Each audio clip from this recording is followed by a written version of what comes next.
अनामिका ने घर का सारा काम खत्म कर लिया था, इसीलिए आराम करने के लिए वो अपने कमरे में चली गई।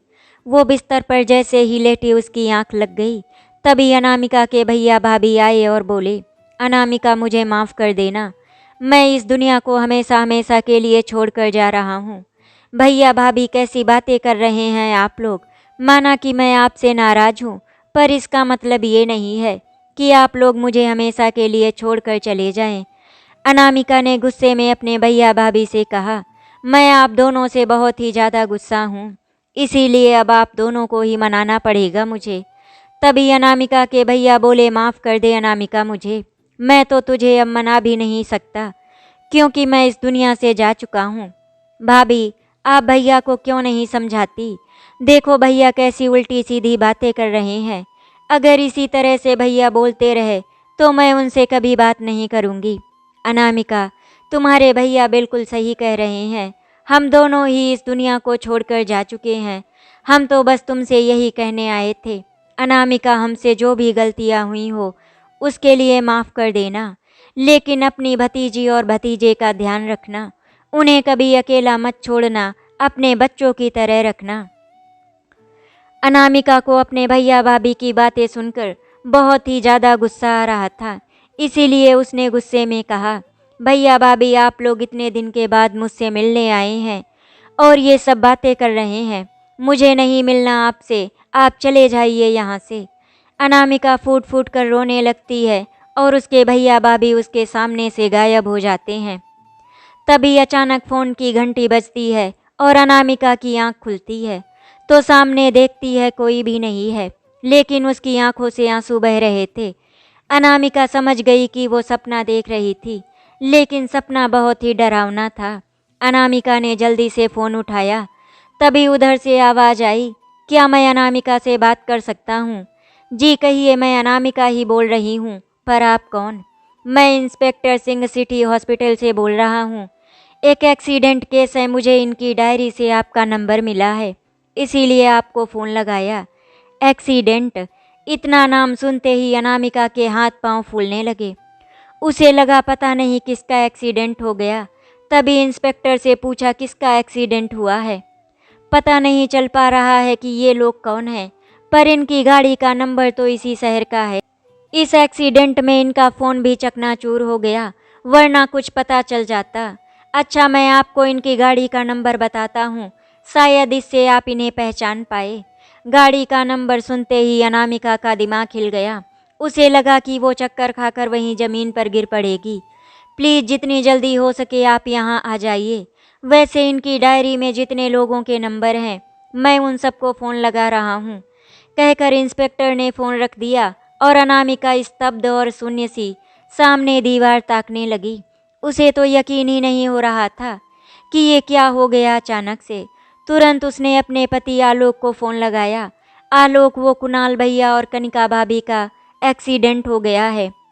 इतनी बात बोलकर अनामिका फूट फूट कर रोने लगी। आगे उससे कुछ बोला भी नहीं जा रहा था। एक्सीडेंट की खबर सुनकर आलोक के पैरों तले की ज़मीन खिसक गई। आलोक ने उसे हिम्मत दी कि वो घबराए नहीं, वो बस वहाँ पहुँच ही रहा है। अपने 3 साल के बेटे वंश को पड़ोस की एक भाभी के पास छोड़कर अनामिका बदहवासी अस्पताल की तरफ भागी। कब वो ऑटो में बैठी, कब अस्पताल पहुंची, उसे कुछ होश ही नहीं था। आलोक उसे अस्पताल के बाहर ही मिल गया तो वो उसके गले लगकर सिसक पड़ी। जब अनामिका ने फ़ोन करके बताया था कि कुणाल भैया और कनिका भाभी का एक्सीडेंट हो गया है, तभी ऑफिस का सारा काम धाम छोड़कर आलोक भागता हुआ अस्पताल पहुंच गया। कुछ देर बाद कनिका के मायके वाले भी वहां पहुंच गए। कनिका की माँ का तो रो रो कर बुरा हाल था। कुणाल के पापा भी एक कोने में खड़े सुबक रहे थे। पुलिस का कहना था कि ये हादसा एक लापरवाही की वजह से हुआ है। रॉन्ग साइड से आते बालू से लदे एक ट्रक ने उनकी गाड़ी को इतनी जोर से धक्का मारा कि दोनों गाड़ी सहित खाड़ी में जा गिरे। ट्रक ड्राइवर तो वहां से भाग गया, लेकिन वही हाईवे के पास से ही किसी ने पुलिस को फ़ोन कर इस एक्सीडेंट की जानकारी दी। तब जल्दी से इन्हें अस्पताल पहुंचाया गया। एक्सीडेंट इतनी बुरी तरह से हुआ था कि गाड़ी के परखच्चे उड़ गए थे, लेकिन उनकी सांसें चल रही थी, इसीलिए जल्दी से उन्हें अस्पताल पहुंचाया गया। कुछ कहा नहीं जा सकता वो लोग बचेंगे या नहीं। वैसे तहकीकात चल रही है, जल्द ही ट्रक ड्राइवर भी पकड़ा जाएगा। लेकिन ट्रक ड्राइवर पकड़ा भी गया तो क्या हो जाएगा? इससे जो नुकसान हुआ उसकी भरपाई हो पाएगी? नहीं, कभी नहीं। भारत में गलत दिशा में गाड़ी चलाना एक बहुत बड़ी ही समस्या है। सिर्फ हाईवे पर ही नहीं बल्कि शहरों में भी रॉन्ग साइड ड्राइविंग आम बात है। लोग इतनी जल्दबाजी में होते हैं कि कुछ समझते ही नहीं और अपने साथ साथ लोगों की जान भी जोखिम में डाल देते हैं। नहीं समझते लोग कि उनकी ऐसी गलती से कितनों की दुनिया उजड़ जाती है, कितने बच्चे अनाथ हो जाते हैं। तभी कनिका की माँ रोते हुए कहने लगी, कुणाल और कनिका अपने किसी दोस्त की शादी से लौट रहे थे और रास्ते में ये हादसा हो गया। वो तो शुक्र था कि दोनों बच्चे उनके पास यानी अपने नाना नानी के पास थे तो बच गए। डॉक्टर साहब, मेरे भैया भाभी बच तो जाएंगे ना? अनामिका डॉक्टर को देख उनके पीछे भागी, लेकिन डॉक्टर आई एम सॉरी बोलकर आगे निकल गया। सॉरी? आलोक देखो ना, डॉक्टर साहब सॉरी क्यों बोल रहे हैं? वो आलोक का हाथ पकड़कर झकझोरते हुए चीख पड़ी। लेकिन आलोक कैसे बताता उसे कि अब उसके भैया भाभी इस दुनिया में नहीं रहे? लेकिन बताना तो था ही। अपने भैया भाभी की मौत की खबर सुनकर अनामिका दहाड़ मारकर रो पड़ी।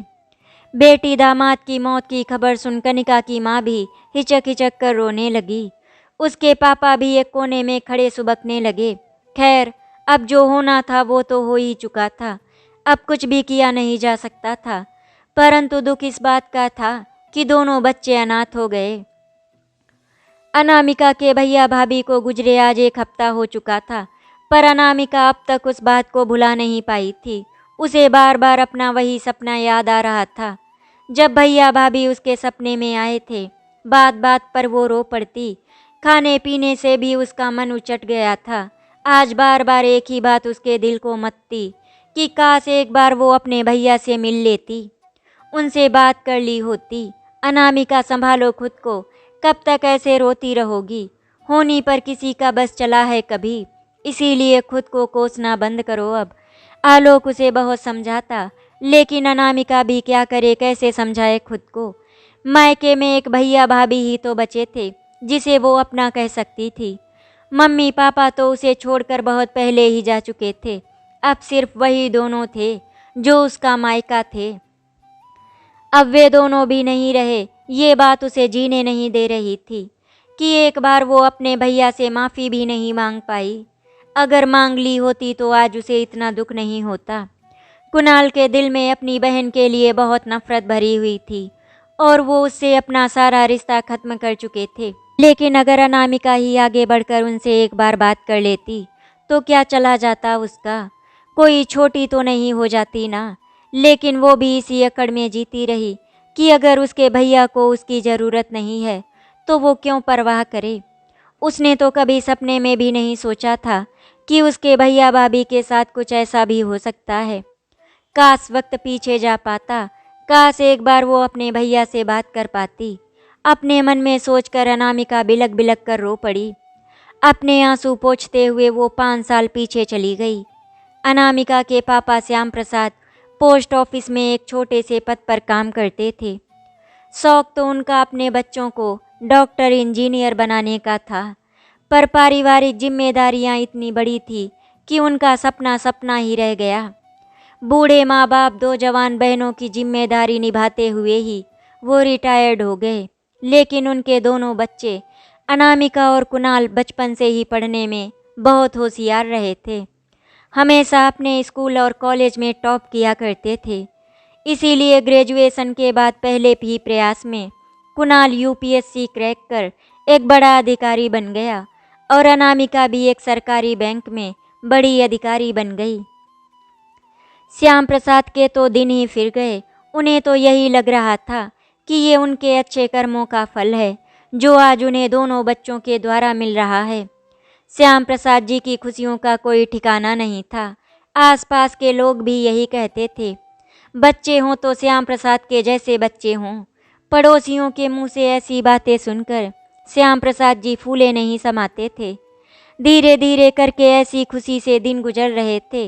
अब श्याम प्रसाद की आंखों में अपने बेटे की शादी के सपने पलने लगे, तो एक अच्छी लड़की देखकर उन्होंने कुणाल की शादी कर दी। कनिका काफ़ी सुलझी हुई और संस्कारी और बहुत ही सरल स्वभाव की थी। आते ही उसने अपने प्यार से इस घर में सबका मन मोह लिया। वो अपनी ससुराल के प्रति सारे फर्ज बहुत अच्छे से निभा रही थी। अनामिका और उसकी भाभी की बहुत अच्छी बनती थी। दोनों एक दूसरे को बहुत ही प्यार करती थी और हमेशा एक दूसरे का साथ देती थी। कभी कभी अनामिका घर के कामों में अपनी भाभी का हाथ बटा दिया करती थी। कुल मिलाकर देखा जाए तो पूरा परिवार बहुत ही खुश था। इतनी अच्छी बहू पाकर श्याम प्रसाद और उनकी पत्नी तो धन्य हो गए। शादी के 1 साल बाद ही कनिका ने एक खूबसूरत से बेटे को जन्म दिया, तो घर में खुशियां ही खुशियां छा गई। घर में किसी भी चीज़ की कोई कमी नहीं थी। लेकिन अब श्याम प्रसाद को एक ही बात की चिंता थी कि अनामिका किसी अच्छे घर में ब्याह हो जाए। लेकिन फिर सोचते कि बेटी इतनी बड़ी पोस्ट पर है तो लड़का भी अच्छा मिल ही जाएगा, चिंता की क्या बात है। बल्कि लड़के वाले खुद उनकी बेटी का हाथ मांगने आएंगे। श्याम प्रसाद और उनकी पत्नी अपनी जिंदगी भरे पूरे परिवार के साथ मज़े से गुजार रहे थे। लेकिन अचानक से कोरोना ने आकर ऐसा कहर ढाया कि दोनों पति पत्नी कोरोना के काल में समा गए। घर में खुशियों की जगह मातम सा छा गया। ऐसा ही समय था कि इंसान इंसान से भाग रहा था, इसीलिए कोई रिश्तेदार पड़ोसी भी मिलने या दुख बांटने नहीं आए उनके पास। अब भाई बहन ही एक दूसरे का सहारा रह गए थे। इसी बीच कनिका ने एक प्यारी सी बेटी को भी जन्म दिया, तो जिंदगी फिर अपनी रफ्तार से चल पड़ी। अब अनामिका के भैया और भाभी को अनामिका की शादी की चिंता सताने लगी थी। वो लोग सोच रहे थे कि अच्छा लड़का देखकर अनामिका की शादी करा देना है। ये एक बड़ी जिम्मेदारी थी उसके सिर पर, जिसे श्याम प्रसाद अपने बेटे पर छोड़कर चले गए थे। लेकिन उसे कोई ऐसा लड़का नजर ही नहीं आ रहा था जो उसकी बहन अनामिका के लायक हो। सबके सब दहेज के लोभी थे, केवल उन्हें पैसा चाहिए था और ऐसे लालची घर में वो अपनी बहन की शादी नहीं करना चाहता था। नहीं नहीं, आप लोग बिल्कुल भी ऐसा मत सोचिए कि वो अपनी बहन की शादी में दहेज देना नहीं चाहता था। पैसे की कोई कमी नहीं थी उसके पास, लेकिन दहेज क्यों दे वो जब उसकी बहन खुद सक्षम है तो। और इस दहेज के दानों का क्या भरोसा कि कल को पैसे के लिए उसकी बहन को मार भी दे। इसीलिए कुणाल ने तय किया कि वो अपनी बहन की शादी किसी ऐसे लड़के से करेगा जो उसके पैसों से नहीं बल्कि उससे प्यार करता हो। कुणाल के ऑफिस में अभी 2 महीने पहले ही संदीप ने रिपोर्ट किया था। वो 2019 बैच का IAS अफसर था। 55वां रैंक आया था उसका। इन 4 सालों में उसके कई जगहों पर ट्रांसफ़र हुए, लेकिन इससे पहले वो दिल्ली में पोस्टेड था। फिर उसका तबादला यहाँ मुंबई कर दिया गया। संदीप से कुणाल की बहुत अच्छी पटने लगी थी। बातों बातों में ही एक रोज़ उसने बताया कि उसका अपना घर पटना बिहार में है और उसके माता पिता वहीं रहते हैं। वो भी छुट्टियों पर वहाँ जाता रहता है। शादी के बारे में पूछने पर उसने बताया कि अभी उसकी शादी नहीं हुई है, लेकिन बात चल रही है। लड़का दिखने में बहुत ही स्मार्ट था और ऊपर से परिवार भी उसका बहुत बड़ा नहीं था। सिर्फ उसके माता पिता और एक बहन थी जिसकी पिछले साल शादी हो चुकी थी। घर से भी वो काफ़ी संपन्न था। कुणाल का मन ललचा उठा। वो संदीप के साथ अपनी बहन की शादी के सपने देखने लगा, क्योंकि एक तो लड़का इतनी बड़ी पोस्ट पर है और ऊपर से अपनी जाति भी, तो फिर और क्या चाहिए उसे। दहेज की भी कोई डिमांड नहीं है उसकी, क्योंकि उसके पास खुद इतना पैसा है। इसीलिए बिना देर किए कुणाल ने अपनी बहन की शादी की बात संदीप से चला दी। जब उसने अनामिका की फ़ोटो उसे दिखाई और कहा कि वो एक सरकारी बैंक में ऊंची पोस्ट पर है, तो संदीप भी अनामिका से शादी करने को लालायित हो उठा। संदीप के घर वालों को भी अनामिका खूब पसंद आई, लेकिन अभी तक अनामिका को इस बात की भनक तक नहीं थी कि उसके भैया ने उसका रिश्ता पक्का कर दिया है। वैसे कुणाल को पूरा विश्वास था कि वो इस शादी के लिए कभी ना नहीं कहेगी। इसीलिए ही तो उसने उसे कुछ बताना जरूरी नहीं समझा और खुद ही उसका रिश्ता पक्का कर दिया। उस रात खाने की टेबल पर जब उसने संदीप का फोटो दिखाते हुए अनामिका से कहा कि उसने उसके लिए ये लड़का पसंद किया है और अगर वो चाहे तो उससे मिल सकती है, तो अनामिका के हाथ का निवाला मुंह में जाते जाते रह गया। वो तो अवाक अपने भाई का मुंह ही ताकती रह गई। अरे ऐसा क्या देख रही है, बताना संदीप, कैसा लगा तुम्हें? ओह, मैं भी क्या पूछ रहा हूँ, कुणाल हंसा। ना पसंद करने वाली कोई बात ही नहीं है, इसीलिए तो क्या ही बोलेगी। अनामिका को कुछ समझ में नहीं आ रहा था कि वो अपने भैया के सवालों का क्या जवाब। तभी अनामिका ने अपनी धीमी आवाज में कहा, भैया अभी मैंने शादी के बारे में कुछ सोचा नहीं है। वो अपने भैया को कैसे बताती कि वो किसी और से प्यार करती है और उसी से शादी करना चाहती है। उसकी बात पर पहले तो कुणाल हंसा, फिर अपनी बहन को गले लगाकर प्यार से पुचकारते हुए बोला, तुम्हें कुछ सोचने की ज़रूरत ही क्या है मेरी प्यारी बहना, जब अभी तुम्हारा भाई जिंदा है सोचने के लिए। तू तो बस अपनी शादी की तैयारी कर और तुझे जो भी शादी की शॉपिंग करनी है उसकी लिस्ट बनाना अभी से शुरू कर दे। जी भैया, आपकी बात सही है, लेकिन अभी शादी और फिर मैं तो किसी और से। देख, अब इस बारे में कोई और बात नहीं होगी। उसकी बात को बीच में काटते हुए कुणाल बोला, अरे लड़के का खानदान बहुत ही अच्छा है, मैंने सब पहले ही पता कर लिया है और सबसे बड़ी बात यह है कि वो भी हमारी जात बिरादरी का है, तो फिर और क्या ही चाहिए हमें।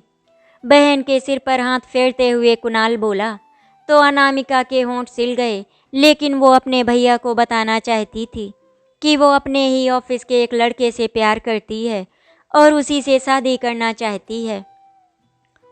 दोनों एक दूसरे को 2 सालों से जानते हैं और प्यार में काफ़ी आगे बढ़ चुके हैं, लेकिन दोनों अलग अलग जाति से हैं। जहां अनामिका एक उच्च ब्राह्मण परिवार को बिलोंग करती है, वहीं आलोक एक छोटी जाति से है। जानती है कि उसके भैया कभी भी इस रिश्ते को स्वीकार नहीं करेंगे, लेकिन वो उन्हें बताना चाहती है कि इंसान को जाति धर्म से नहीं बल्कि उसके अच्छे स्वभाव और आचार विचार से तौलना चाहिए। ये भी बताना चाहती थी कि आलोक के साथ वो बहुत खुश रहेगी, लेकिन उसके भैया सुने तब ना। वो तो बस अपनी ही हाँके जा रहे थे तब से, अनामिका को उसकी बात रखने का मौका ही नहीं दे रहे थे। बड़े भाई होने का मतलब ये थोड़े ही है कि बहन की जिंदगी का फैसला ले सकते हैं। कम से कम इस रिश्ते के बारे में एक बार अपनी बहन से बात तो करनी चाहिए थी उन्हें। और अब अनामिका कोई बच्ची नहीं है जो अपना भला बुरा नहीं समझ पाए। अपनी भाभी कनिका से भी बोलने का कुछ फ़ायदा नहीं था, क्योंकि उसका तो खुद कुणाल के सामने मुंह नहीं खुल पाता है। रात भर अनामिका बिछावन पर उलट पुलट करती रही। समझ ही नहीं आ रहा था उसे कि अपने भैया को वो कैसे समझाए, उनको कैसे बताए कि आलोक कितना सुलझा हुआ इंसान है। कितनी बार वो इस बात का प्रमाण दे चुका है कि वही अनामिका के लिए बेहतर लाइफ पार्टनर है। मालूम है संदीप बहुत पैसे वाला है, तो क्या करना है उसके पैसों का उसे तो अपने जीवन में एक प्यार करने वाला साथी चाहिए, जो आलोक में उसे नज़र आता है। और जात पात क्या होता है, ये तो इंसान ने बनाए है ना अपनी सुविधा अनुसार, वरना सबका खून तो एक जैसा लाल ही होता है। एक गलत फैसले के कारण कल को 3 जिंदगियां बर्बाद हो जाएंगी। अनामिका ऐसा बिल्कुल भी नहीं चाहती थी, क्योंकि वो बहुत अच्छी तरह से जानती थी कि अगर उसने संदीप से शादी कर ली तो ना ही वो कभी जिंदगी में खुश रह पाएगी और ना ही संदीप। इसीलिए आज अभी ही वो अपने भैया से आलोक और अपने रिश्ते के बारे में सब कुछ बता देना चाहती थी। कुणाल और कनिका के कमरे का दरवाज़ा बंद देख पहले तो उसे थोड़ा संकोच हुआ, लेकिन फिर उसने दरवाज़ा खटखटा दिया, क्योंकि अगर वो आज नहीं बात करती तो शायद कल वो कमज़ोर पड़ जाती। इसीलिए जो होना है आज ही होगा। दरवाज़ा कुणाल ने ही खोला। वो कुछ पूछता उससे पहले ही वो एक सांस में अपने प्यार की गाथा कुणाल के सामने रखती हुई बोली कि वो आलोक से ही शादी करेगी, संदीप से नहीं। ये सुनते ही कुणाल बम की तरह फट पड़ा। ये क्या बके जा रही है? तुम्हारा दिमाग तो ठिकाने पर है ना? तुमने सोच भी कैसे लिया कि हम तुम्हारी शादी उस छोटी जाति के लड़के से करेंगे? कुणाल गरजा तो हड़बड़ाकर कनिका भी उठकर बाहर आ गई। लेकिन भैया आलोक बहुत अच्छा लड़का है, और सबसे बड़ी बात कि हम एक दूसरे से प्रेम करते हैं। आप एक बार उससे मिल तो लीजिए, खुद ही समझ जाएंगे कि वो कितना अच्छा लड़का है। जात पात कुछ नहीं होता भैया, इंसान अच्छा और सच्चा होना चाहिए, और आलोक बहुत ही अच्छा इंसान है। प्लीज भैया मान जाइए। अनामिका ने हाथ जोड़े। लेकिन कुणाल तो अपनी बात पर ही अड़ा रहा कि उसकी शादी होगी तो संदीप के साथ ही। वो उसकी शादी आलोक से कभी नहीं होने देगा। नहीं भैया, ये आपकी जिद और अहंकार बोल रहा है। मैं आपकी जिद के चलते अपनी जिंदगी कुर्बान नहीं कर सकती। अनामिका ने भी दो टूक शब्दों में बोल दिया, जिसे कुणाल सहन नहीं कर पाया। तो फिर ठीक है, जो तुम्हारे मन में आए वो करो, लेकिन आज से हमारा तुम्हारा रिश्ता यहीं पर खत्म समझो। बल्कि अभी से हम एक दूसरे के लिए मर चुके हैं, कहकर कुणाल ने जोर से दरवाज़ा लगा लिया, और अनामिका भी गुस्से में पैर पटकती हुई अपने कमरे में चली गई। सोच लिया उसने भी कि अब चाहे जो हो जाए, पर शादी तो वो आलोक से ही करेगी, क्योंकि वो बहुत अच्छी तरह से जानती थी कि दूसरी जगह शादी करके वो कभी खुश नहीं रह पाएगी। अपने साथ साथ वो किसी और की भी जिंदगी बर्बाद नहीं करना चाहती थी। इसीलिए उसने एक फैसला लिया। अनामिका वो घर छोड़कर अपनी एक सहेली के घर रहने आ गई, ये सोचकर कि उसके भैया उसे मनाकर घर ले जाएंगे और कहेंगे, ठीक है, जैसा तुम चाहती हो वैसा ही होगा। लेकिन ऐसा कुछ भी नहीं हुआ, बल्कि बात और बिगड़ती चली गई। कनिका ने एक दो बार फ़ोन लगाकर रिक्वेस्ट भी की कि वो घर आ जाए, सब ठीक हो जाएगा। लेकिन क्या ठीक होगा जब कुणाल कुछ सुनने समझने को तैयार ही नहीं था। अहम की वजह से दोनों भाई बहन के बीच दूरियां बढ़ती ही चली गईं। यहाँ तक कि कुणाल अपनी बहन की शादी में उसे आशीर्वाद देने तक नहीं आया। तो अनामिका का मन भी अपने भाई भाभी के प्रति बहुत खट्टा हो गया। लेकिन अनामिका आलोक के साथ शादी करके बहुत खुश थी, क्योंकि अनामिका को कहीं न कहीं ऐसा लग रहा था कि उसने ये शादी करके किसी और की ज़िंदगी बर्बाद नहीं की, बल्कि अपनी खुशियाँ चुनी है। तभी फ़ोन की घंटी से अनामिका अपने अतीत से बाहर आई। देखा तो आलोक का फ़ोन था। पूछने लगा कि उसने खाना खाया या नहीं। नहीं, मैं खा लूँगी, तुम चिंता मत करो, कहकर अनामिका ने फ़ोन रख दिया। उसके भैया भाभी को गुजरे 1 महीना से ऊपर हो चुका था, पर अभी भी उसके आंसू रुक नहीं रहे थे।